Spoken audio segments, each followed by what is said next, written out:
Hey this is Palak Sharma from PDL study sector. So आज हम करने वाले हैं इंडियन बैंकिंग सिस्टम की हिस्ट्री। इंडियन बैंकिंग सिस्टम की हिस्ट्री क्या थी हम इसमें वो कवर करेंगे। तो सबसे पहले ये चीज़ है कि हमारा जो सबसे पहला बैंक था, फर्स्ट बैंक जो हमारा इंडिया में स्टार्ट हुआ था, वो था, उसका नाम क्या था, the general bank of India, जो कि इस्टेब्लिश हुआ था 1786 में। ठीक है, क्या है कि हमारा फर्स्ट बैंक ऑफ इंडिया था the general bank of India, जो कि स्टार्ट हुआ था, इस्टेब्लिश हुआ था 1786 में।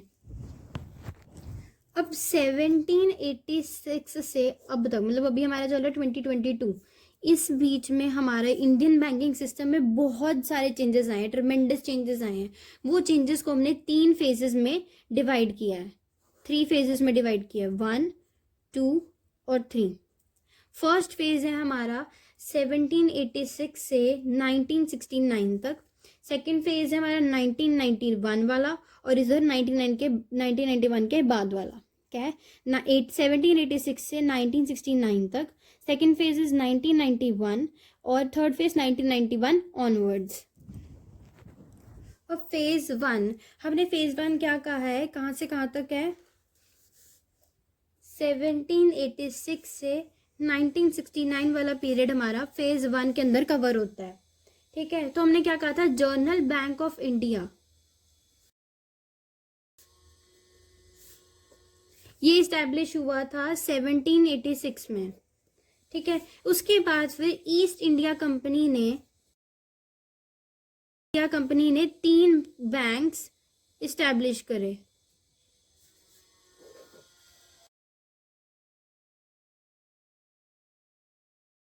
Bank of Bengal, bank of Bombay, bank of Madras.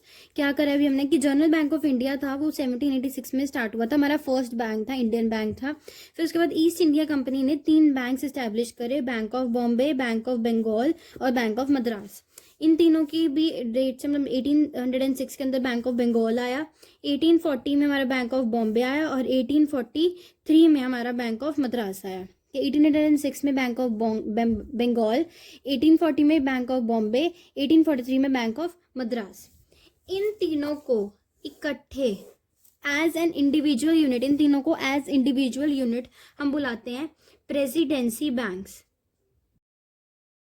ठीक है, प्रेसिडेंसी बैंक्स, इन तीनों को एज इंडिविजुअल यूनिट हम बुलाते हैं प्रेसिडेंसी बैंक्स। उसके बाद ये अमेलगमेट हो गए, अमेलगमेट मतलब इन तीनों को हमने एक बैंक बना लिया। उस एक बैंक का नाम जो हमने रखा था वो था इंपीरियल बैंक ऑफ इंडिया। क्या हुआ था, इन तीनों को हमने अमेलगमेट करा और उसका नाम रख दिया imperial bank of India. Amalgamate कब किया था हमने, 1920 के अंदर। ठीक है, अभी तक हमने इसमें क्या कवर करा कि सबसे ये फेज कहाँ से कहाँ तक कवर होता है, 1786 से 1969 तक। सबसे पहला बैंक हमारा जो इस्टेब्लिश हुआ था वो था जनरल बैंक ऑफ इंडिया, जो कि हुआ था 1786 के अंदर। ईस्ट इंडिया कंपनी ने 3 बैंक्स बनाए थे, इस्टेब्लिश करे थे, जिसके नाम थे बैंक ऑफ बंगाल, जो कि हुआ था 1806 में, बैंक ऑफ बॉम्बे 1840 में, बैंक ऑफ मद्रास 1843 में। इन तीनों को एज इंडिविजुअल यूनिट इकट्ठे हम बुलाते हैं प्रेसिडेंसी बैंक। फिर ये प्रेसिडेंसी बैंक जो थे वो अमेलगमेट हो गए, एक साथ बन गए, एक ही बैंक बन गए 1920 में, जिसका हमने नाम रख दिया इंपीरियल बैंक ऑफ इंडिया। जो कि शुरुआत में ये इंपीरियल बैंक ऑफ इंडिया जो था, ये स्टार्टिंग डेज में प्राइवेट बैंक था, और इसके अंदर जो शेयर होल्डर्स थे ना, वो सारे के सारे यूरोपियंस थे। क्या था, imperial bank of India starting में प्राइवेट बैंक था, और इसके अंदर जो शेयर होल्डर्स थे वो सारे के सारे यूरोपियंस थे। इसके बाद है 1865 के अंदर इलाहाबाद बैंक इन्होंने एस्टेब्लिश करा, हुआ था 1894 में पंजाब नेशनल बैंक। ये पहला बैंक था जो इंडियंस ने इस्टेब्लिश किया था। ये वाला जो बैंक था the general bank of India, ये इस्टेब्लिश हुआ था इंडिया में, बट इंडियंस ने इस्टेब्लिश नहीं किया था। बट ये वाला जो बैंक है पंजाब नेशनल बैंक, ये फर्स्ट ऐसा बैंक है जो इंडियंस ने इस्टेब्लिश किया था, और इसका जो हेडक्वार्टर था इसका, वो था लाहौर में। ठीक है, 1906 से 1913 के बीच में 6 बैंक्स इस्टेब्लिश हुए थे बिटवीन 1906 एंड 1913 के अंदर 6 बैंक्स इस्टेब्लिश हुए थे। वो 6 बैंक्स कौन कौन से थे? Bank of India, central Bank of India, Bank of Baroda, Canara bank, Bank of Mysore. कौन कौन से थे? Bank of India, central Bank of India, Bank of Baroda, Canara bank, Indian Bank, Bank of Mysore. अब इसे हम याद कैसे कर सकते हैं? जैसे इंडिया, इंडिया, इंडिया, ठीक है। फिर है मतलब ऐसे याद कर लो, Central Bank of India, Indian Bank, Bank of India, Bank of Baroda, Bank of Mysore. ये तीनों सेम सेम से हो गए और लास्ट बचा कैनरा बैंक। तो हम याद कैसे करेंगे? 1 2 3, उसके बाद 4 5 और ये 6, ठीक है। ऐसे हम इसको याद कर लेंगे। ये सारे सेटअप हुए थे 1906 और 1913 के बीच में, ठीक है। फिर उसके बाद 1935 के अंदर आया रिजर्व बैंक ऑफ इंडिया। 1935 में आया रिजर्व बैंक ऑफ इंडिया। ये सब है अभी डेट्स के अकॉर्डिंग डिवाइडेड है ये सब। उसके बाद हम इसके बारे में सिंपल छोटा मोटा सा पढ़ेंगे। अब क्या क्या था इसमें कि general bank of India start हुआ था 1786 में। ईस्ट इंडिया कंपनी ने 3 बैंक स्टैब्लिश करे थे, bank of Bengal, bank of Bombay, bank of Madras. 1806 में बंगाल, 1840 में बॉम्बे, 1843 में मद्रास। ये तीनों बैंक्स को इकट्ठे हम बुलाते थे, एज एन इंडिविजुअल यूनिट बुलाते थे, प्रेसिडेंसी बैंक्स। ये तीनों प्रेसिडेंसीज बैंक जो थे वो अमेलगमेट हो गए थे 1920 के अंदर, जिसका नाम हमने रखा था इंपीरियल बैंक ऑफ इंडिया, जो कि इस्टेब्लिश हुआ था एज प्राइवेट बैंक और इसके शेयर होल्डर्स जो थे वो ज़्यादातर यूरोपियंस थे। उसके बाद है 1865 के अंदर इलाहाबाद बैंक इस्टेब्लिश हुआ था। 1894 में पंजाब नेशनल बैंक इस्टेब्लिश हुआ था, जो कि फर्स्ट बैंक था जो इंडियंस ने इस्टेब्लिश किया था। इसका हेडक्वार्टर था लाहौर में है, ठीक है। उसके बाद 1906 से 1913 तक के बीच में 3 बैंक्स इस्टेब्लिश हुए थे। कौन कौन से? Central Bank of India, Indian Bank, Bank of India, Bank of Mysore, bank of Baroda, Canara bank, ठीक है। 1935 में हुआ था establish reserve bank of India. इसके बाद है कि हमारा जो फर्स्ट फेज है वो किस बारे में हमें बता रहा है। अब हम इसमें फर्स्ट फेज क्या क्या बता रहे हैं। जैसे फर्स्ट फेज जो है ये बहुत स्लोली ग्रो कर रहा है, तो उसकी जो ग्रोथ है वो स्लो है, ठीक है। उसके बाद इसने बहुत सारे पीरियोडिक फेलियर्स को भी फेस किया है, जो कि पीरियोडिक फेलियर्स कौन कौन से थे? 1913 से लेके 1948 तक बहुत सारे पीरियोडिक फेलियर्स हुए थे, उन्हें फेस किया इसने। 1100 बैंक्स जो थे वो मोस्टली स्मॉल थे, ठीक है। क्या था कि इसमें जो ग्रोथ है वो स्लो हो रही थी। पीरियोडिक फेलियर्स हुए थे 1913 से 1948 के बीच में।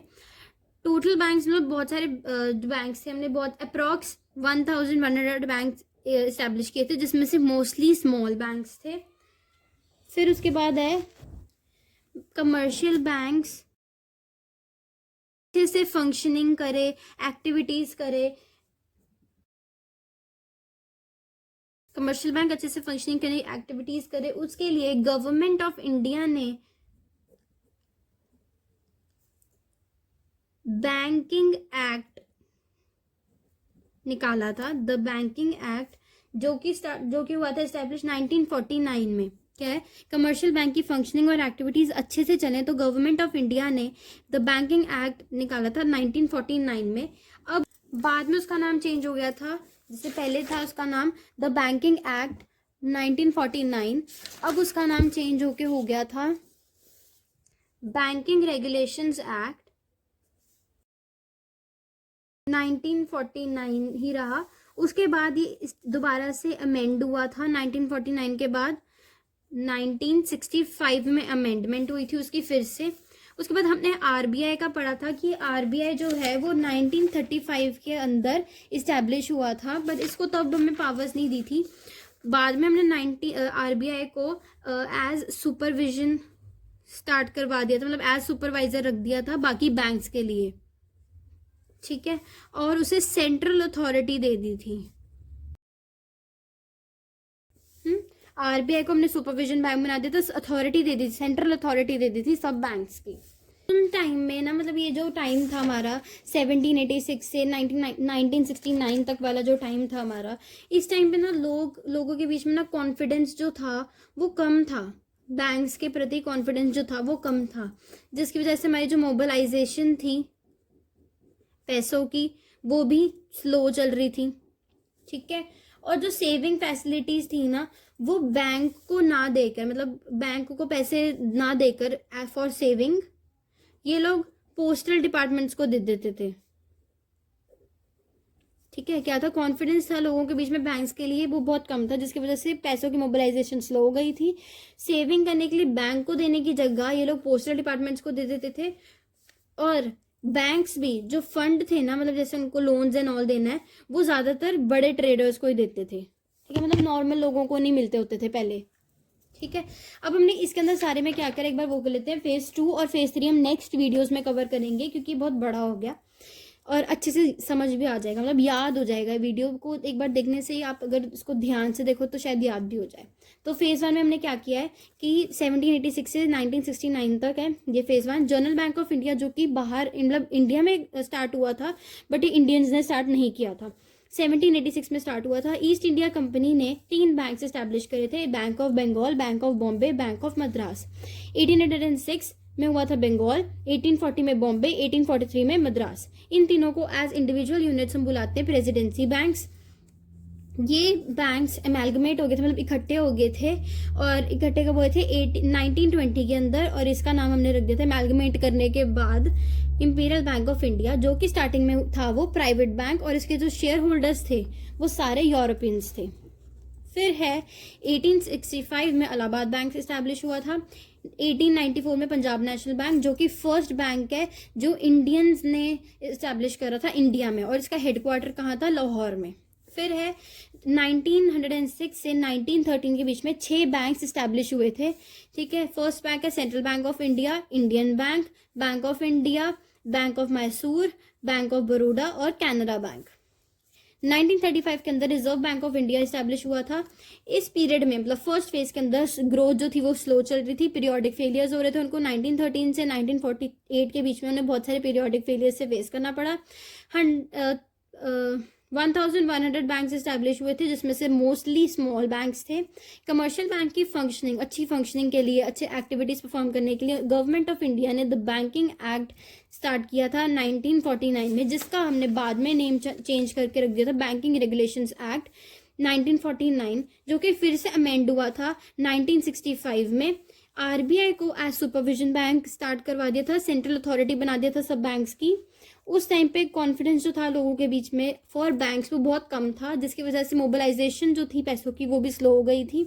सेविंग्स के लिए लोग बैंक के पास ना जाकर पोस्टल डिपार्टमेंट्स के पास जा रहे थे, और जो फंड्स थे, बैंक भी फंड्स जो थे वो मोस्टली बड़े ट्रेडर्स को ही दे रहा था। So this is all in the first phase. Thank you so much for watching. Hope you like the video. If you like the video, do watch the next videos too, जिसमें हम cover करने वाले हैं phase 2 और phase 3.